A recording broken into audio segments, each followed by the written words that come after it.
Hello students, now welcome to your computer class. हम लोग process management पे थे. प्रोसेस मैनेजमेंट में how operating system handle a process, इस चीज पे थे. मतलब ऑपरेटिंग सिस्टम के प्रोसेस मैनेजमेंट वाले सेक्शन में operating system process means a running program is called the process. अब प्रोसेस रन होने के लिए आया है. सबसे पहले जब वो रन होने के लिए आता है तो ऑपरेटिंग सिस्टम उसको मेमोरी अलोकेट करता है और उसके नाम से क्रिएट करता है एक टेबल. इस टेबल को प्रोसेस कंट्रोल ब्लॉक बोलते हैं. ठीक है. पहला उसको असाइन करता है मेमोरी. मेमोरी में 4 एरिया थे. एक जहाँ पे प्रोग्राम का कोड होगा, दूसरा जहाँ प्रोग्राम के वेरिएबल होंगे, तीसरा स्टैक एरिया, चौथा हीप एरिया. स्टैक एरिया अगर प्रोग्राम फंक्शन कॉल करता है तो उसको कुछ नेसेसरी इंफॉर्मेशन स्टोर करनी पड़ती है ताकि लौट के आने पे वो इंफॉर्मेशन उसे मिल सके, तो वो एरिया वो स्टैक वाला यूज करता है. और heap area dynamic memory allocation के लिए, मतलब रन टाइम अगर कोई मेमोरी अलोकेट हो रही है तो एक स्पेस उसको अलोकेट है कि अगर रन टाइम जरूरत पड़े तो वहां से उस स्पेस का इस्तेमाल कर सके. ठीक है. इसके अलावा प्रोग्राम की इंफॉर्मेशन, वो तो हुआ प्रोग्राम का कोड और प्रोग्राम में जो वेरिएबल है उनको जगह मिली. पर प्रोग्राम की इंफॉर्मेशन मैंने आपको बताया था डिफरेंट स्टेट, न्यूबॉर्न स्टेट से रेडी स्टेट, रेडी स्टेट से रनिंग स्टेट. अब ओएस को क्या एक ही प्रोग्राम तो नहीं होता ना, एक से ज्यादा प्रोग्राम होते हैं. तो ऑपरेटिंग सिस्टम कैसे जानेगा कि कौन सा प्रोग्राम रनिंग स्टेट में है, कौन रेडी स्टेट में है, कौन वेट स्टेट में है. इसके लिए वो एक टेबल क्रिएट करता है. इस टेबल को प्रोसेस कंट्रोल ब्लॉक बोलते हैं. Process control block is a table in which operating system store the information about the process. What information? पहला, हर प्रोसेस को वो एक यूनिक आईडी देता है. ये 4 से 5 ना जितने भी प्रोसेस है सबकी अलग अलग आईडी होगी ताकि उस प्रोग्राम को आइडेंटिफाई किया जा सके. तो पीसीबी में पहली इंफॉर्मेशन प्रोसेस की ID. Second one process state, newborn state में है, रेडी स्टेट में है, वेटिंग स्टेट में है, किस स्टेट में है, वो इंफॉर्मेशन स्टेट में होती है. प्रायोरिटी, प्रायोरिटी क्या होता है कि अगर ऑपरेटिंग सिस्टम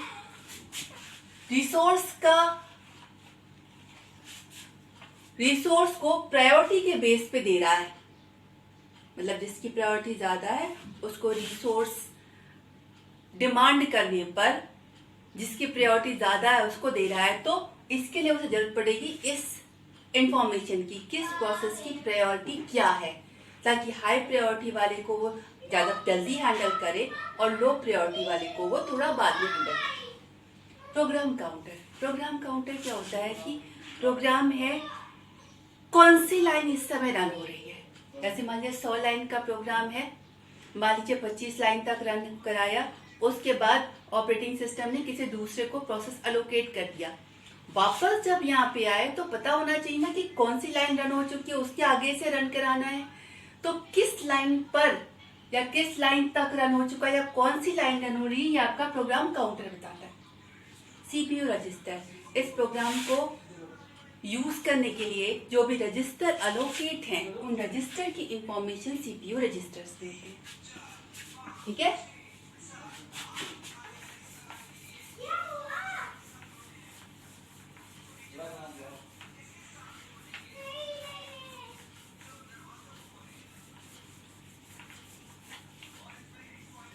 प्रोग्राम रन कैसे होता है. मान लिया 25 लाइन का प्रोग्राम है, मेन मेमोरी में पड़ा हुआ है, तो ऑपरेटिंग सिस्टम ने रेडी स्टेट, रेडी स्टेट से रनिंग स्टेट, रनिंग स्टेट में क्या होता है, प्रोसेसर इसकी एक एक लाइन निकालता है. इसको बोलते हैं फेच. फेच करना मीन्स लाइन निकालना. डीकोड, उस लाइन में क्या लिखा हुआ है उसको एनालाइज करना. हो सकता है मेमोरी में डालने का प्रोग्राम हो या समेशन का प्रोग्राम हो, मल्टीप्लाई हो, कुछ भी हो सकता है. एनालिसिस, कंपैरिजन, कुछ भी हो सकता है. Decode, decode means what is in this line. Execute, execute क्या, डिकोड से हमें पता चल गया क्या करना है, एग्जीक्यूट से वो चीज कराई। अगर अर्थमेटिक ऑपरेशन है तो एएलयू में एग्जीक्यूट कराया, लॉजिकल ऑपरेशन है तो एएलयू के जिस पार्ट में लॉजिकल वर्किंग हो रही है उस पार्ट में, मतलब एएलयू को इंस्ट्रक्शन दिया कि ये करना और एएलयू ने उस वर्क को कराया। fetch, execute, fetch, decode, execute and then store. Store means whatever the result come after the execution, store in some memory area. That is the working of each line. एक एक line को निकाला, decode किया, run कराया, result store किया या जो भी करना उस काम को किया। रिजल्ट नहीं स्टोर करा तो सिर्फ कंपैरिजन की लाइन हो या जो भी हो, निकाला, डिकोड किया, एग्जीक्यूट किया, रिजल्ट स्टोर किया। That is the work of running program. Now process scheduling.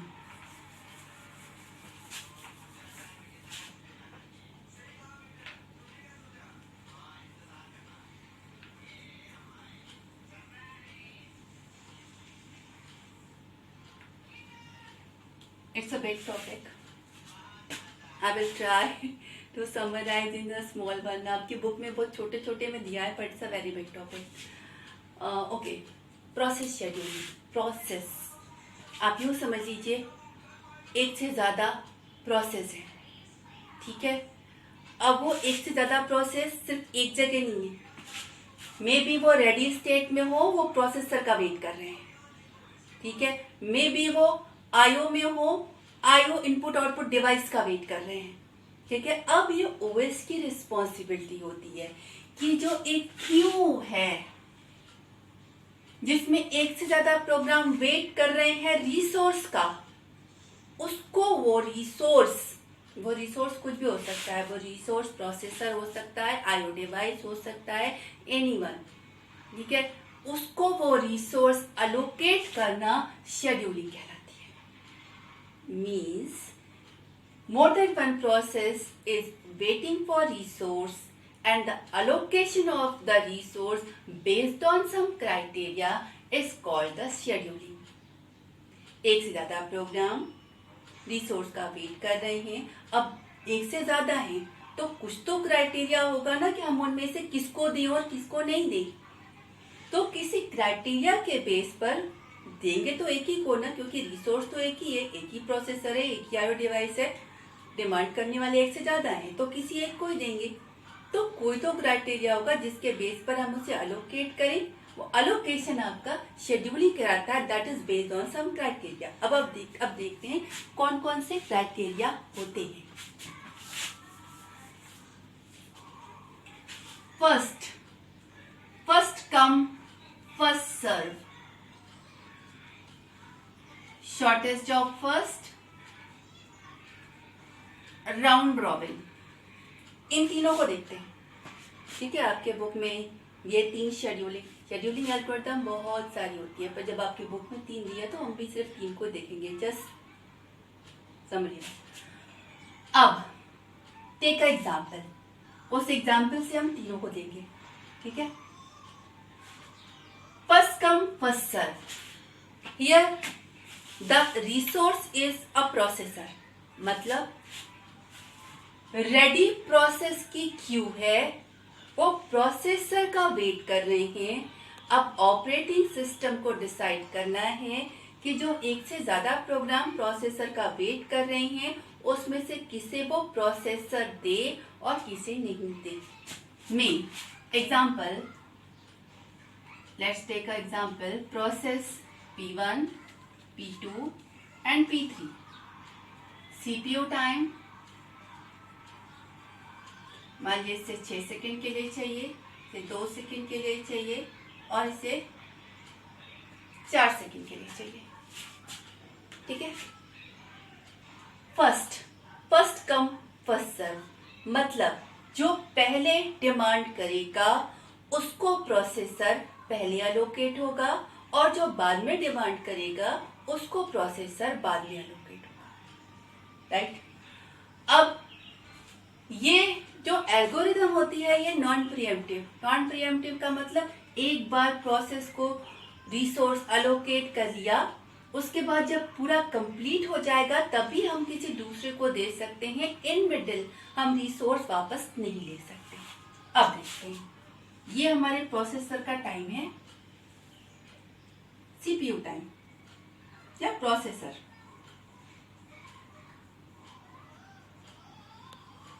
अब 0 सेकेंड पे ऑलमोस्ट सभी आ गए, ठीक है। सबसे पहले हमने माना कि P बनाया था। अब ऑपरेटिंग सिस्टम ने प्रोसेसर को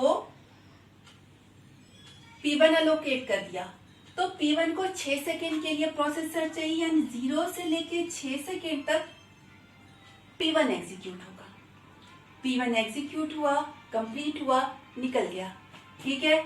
उसके बाद P2 आया था। P2 को कितनी देर के लिए चाहिए थे? 2 सेकेंड के लिए, यानी 6 सेकेंड से 8 सेकेंड तक, टोटल 2 सेकेंड तक P2 एग्जीक्यूट होगा। 2 सेकेंड बाद P2 कंप्लीट हुआ, निकल गया। उसके बाद आया P3। P3 को 4 सेकेंड के लिए चाहिए। आफ्टर 8 सेकेंड P3 को एलोकेट किया, 8 to 12 P3 एग्जीक्यूट हुआ, अब निकल गया, ठीक है। This is the way. अब एक चीज और देख लेते हैं, वेटिंग टाइम और turn around time. Waiting time का मतलब होता है कि प्रोसेस आया एग्जीक्यूट होने के लिए, तो उसने कितनी देर प्रोसेसर का वेट किया।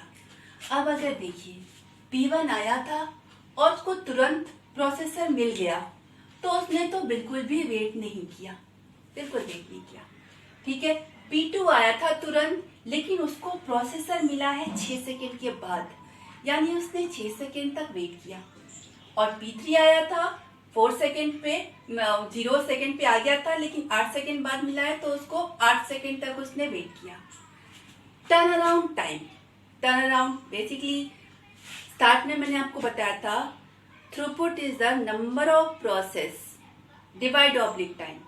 कितने ज्यादा से ज्यादा प्रोसेस आप कम समय में कंप्लीट कर पाते हैं। तो यहाँ पे जिसका वेटिंग टाइम जितना कम होगा, टर्न अराउंड टाइम जितना कम होगा, थ्रूपुट उतना ज्यादा होगा, यानी वो एल्गोरिथम उतनी ज्यादा एफिशिएंट होगी जिसका ये टाइमिंग कम, राइट।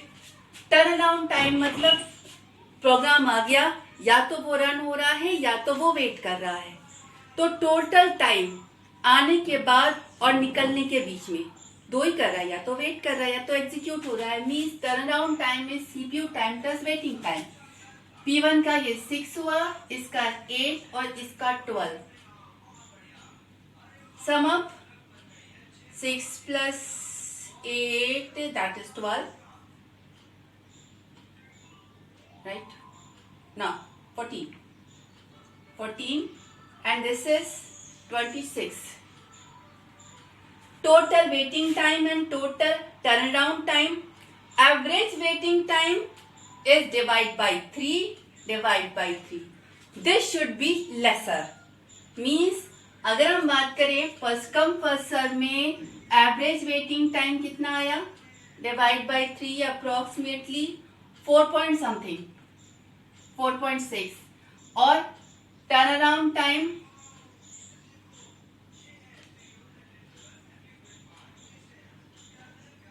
8 पॉइंट समथिंग, 8.6 समथिंग, ठीक है। अब देखते हैं बेसिकली किसी भी एल्गोरिदम को अब अच्छा या बुरा किस बेस पे कहते हैं। वो एल्गोरिदम, कंप्यूटर का एम क्या है? To increase the throughput, to increase the throughput. तो इंक्रीज करने के लिए जितना वेटिंग टाइम लेस होगा, जितना टर्न अराउंड टाइम लेस होगा, थ्रूपुट उतना ज्यादा होगा, राइट। मतलब नंबर ऑफ प्रोसेस वेट कर रहे हैं जितना ज्यादा, जितने कम समय में वो निकल जाएं कंप्लीट होके, उतना ज्यादा थ्रूपुट होगा।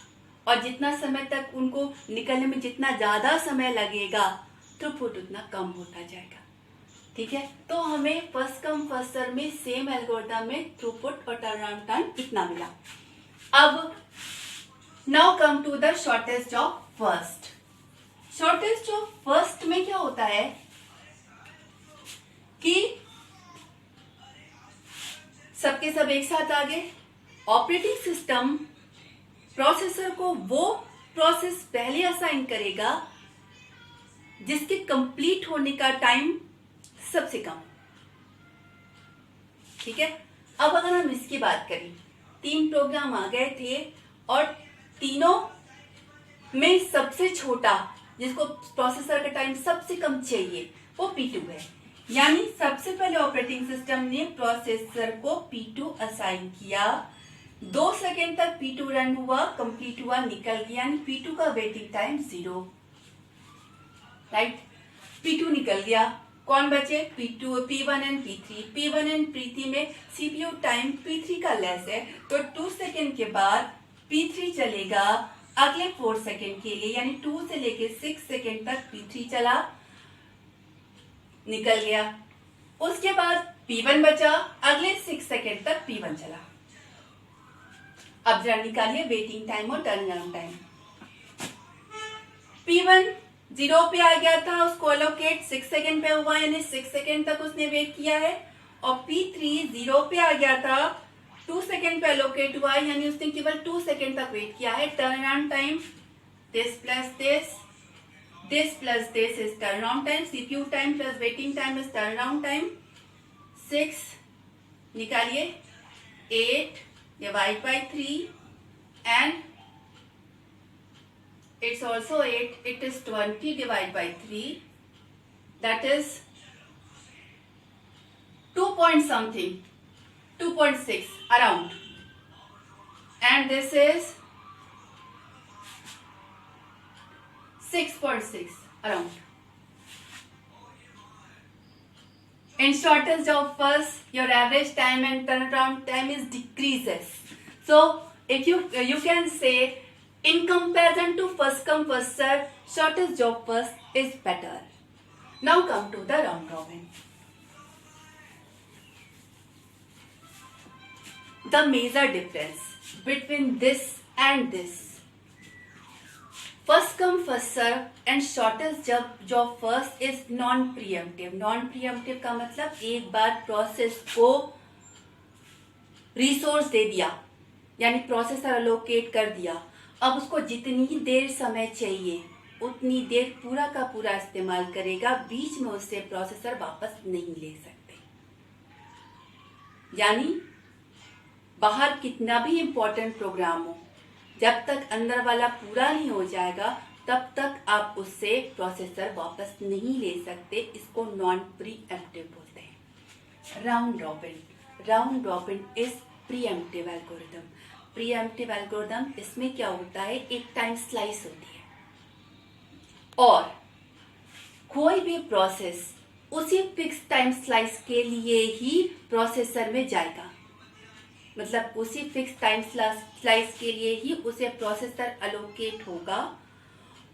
उस टाइम पीरियड में अगर वो कंप्लीट हुआ तो ठीक है, बाहर निकल जाएगा, नहीं कंप्लीट हुआ तो भी प्रोसेसर उससे वापस ले लेंगे, अगले को अलोकेट कर देंगे, अगले को भी उसी फिक्स टाइम स्लाइस के लिए ही अलोकेट करेंगे। मतलब कोई भी प्रोसेस प्रोसेसर में सिर्फ फिक्स टाइम स्लाइस के लिए ही एग्जीक्यूट होगा, उसके बाद कंप्लीट हुआ चला जाएगा, नहीं कंप्लीट हुआ रेडी क्यू में चला जाएगा और अगले को प्रोसेसर अलोकेट हो जाएगा। इसको प्रीएम्प्टिव एल्गोरिथम बोलते हैं। अब यहां पर देखिए, P1, P2, P3, मान लीजिए हमने माना टाइम स्लाइस 2 है, ठीक है, तो पहले 2 सेकेंड के लिए P1 रन हुआ। अब इसे 6 सेकेंड चाहिए, यानी 4 सेकेंड इसे और चाहिए। 2 सेकेंड कंप्लीट हुआ पर ये पूरा नहीं हुआ है, तो इसे निकाल कर मान लीजिए हम यहां पर रेडी क्यू डाल रहे हैं, जिसमें पहले P1 फिर P2 और फिर P3 थे। P1 को निकाला, अलोकेट किया, उसके बाद पूरा नहीं हुआ, फिर इसे निकाल कर क्यू के एंड में डाल दिया और P2 को निकाल के अलोकेट कर दिया अगले 2 सेकेंड के लिए। अब P2 को केवल 2 सेकेंड के लिए चाहिए था, 2 सेकेंड बाद वो कंप्लीट होके निकल गया, ठीक है। फिर क्यू से हमने अगला वाला निकाला P3, यहाँ पे डाला 2 सेकंड के लिए P3 रन हुआ, पर P3 को 2 सेकंड के लिए और चाहिए, तो P3 को 6 सेकंड के बाद निकालकर क्यू में डाल दिया और P1 को निकालकर अलोकेट कर दिया। 6 से लेके 8 सेकंड तक P1 चला। अब P1 2 सेकंड यहाँ चला है, 2 सेकंड यहाँ चला है, 2 सेकंड उसे और चाहिए, यानी 8वें सेकंड पे फिर से P1 को निकालकर रेडी वाले क्यू में डाल दिया। अभी 2 सेकंड के लिए उसे और चाहिए ना, बाहर तो नहीं निकाल सकते। P3 को निकाल के अलोकेट किया, ठीक है। इसके बाद 8 से लेके 10 सेकंड तक P3 चला। उसके बाद P3 को 4 सेकंड चाहिए, 2 सेकंड यहाँ 2 सेकंड वहां, कंप्लीट होके निकल गया। क्यू में केवल P1 बचा है, P1 को निकाला और अलोकेट कर दिया, यानी 10 to 12 P1 चला, राइट। इसमें भी वेटिंग टाइम और टर्न अराउंड टाइम निकाल ही लेते हैं, ठीक है। वेटिंग टाइम P1 का अगर हम बात करें, turn around time P1 12 second पे कंप्लीट हुआ है, ठीक है। 6 सेकंड तक रन हुआ है तो 6 सेकंड तक वेट किया है। Turn around time is the total completion time. 12 second पर P1 कंप्लीट होके निकल गया, 0 सेकंड पे आ गया था, 6 सेकंड तक रन किया है, तो बचे हुए 6 सेकंड तक उसने वेट किया है। P2 की बात करें तो P2 यहाँ पे है, 4 सेकंड तक वो रहा है अंदर, जिसमें 2 सेकंड उसने एग्जीक्यूट किया है, तो 2 सेकंड तक वेट किया है। P3 की बात करें, P3 10वें सेकंड पे निकला है, 0 से लेके 10 सेकंड तक वो अंदर रहा, जिसमें 4 सेकंड तक रन किया हुआ है, तो 6 सेकंड तक वेट किया है, ठीक है। अब अगर हम वेटिंग टाइम निकालें तो it should be 14 divide by 3 and it's 22 26 divide by 3, calculate. So process scheduling means वो क्राइटेरिया जिसके बेस पर ऑपरेटिंग सिस्टम डिसाइड करता है कि जो क्यू है, प्रोसेस की क्यू है, उसमें से रिसोर्स किस क्राइटेरिया के बेस पर अलोकेट करें। फर्स्ट कम फर्स्ट सर्व, जो पहले आएगा उसको पहले अलोकेट होगा। शॉर्टेस्ट जॉब फर्स्ट, जिसको टाइम की रिक्वायरमेंट सबसे कम होगी उसको सबसे पहले अलोकेट होगा। राउंड रॉबिन एक फिक्स टाइम स्लाइस के लिए ही अलोकेट होगा। उसके बाद कंप्लीट हुआ निकल गया, नहीं कंप्लीट हुआ तो उसे निकाल कर रेडी क्यू में डाल देंगे और अगले रेडी प्रोसेस को अलोकेट कर देंगे उसी फिक्स टाइम स्लाइस के लिए। तो this is called the process scheduling. Now आपकी ये क्यू मैंने आपको बताया था, इसमें भी रेडी प्रोसेस क्यू, प्रोसेसर का वेट करने वाली। वेटिंग क्यू भी हो सकती है, किसी इनपुट आउटपुट डिवाइस की डिमांड आई, निकाल दिया बाहर, जब तक वो इनपुट आउटपुट डिवाइस की demand, that is wait queue. यानी स्टेट बनाए थे, रेडी स्टेट, वेट स्टेट, तो each has its own Q. आपका इनपुट आउटपुट प्रोसेसर का भी वेट करने वाले प्रोग्राम की क्यू हो सकती है। बेसिकली शेड्यूलर आपके उनके काम करने के टाइम की रिक्वायरमेंट के बेस पर शॉर्ट टर्म शेड्यूलर और लॉन्ग टर्म शेड्यूलर बोलते हैं। अब यहाँ पे देखिए, प्रोसेसर का टाइम तो बहुत बहुत बहुत फास्ट होता है, तो अगर आपको ऑपरेटिंग सिस्टम सारा टाइम उसको प्रोसेस देने में ही लगा देगा तो उसका थ्रूपुट बहुत ही गिर जाएगा।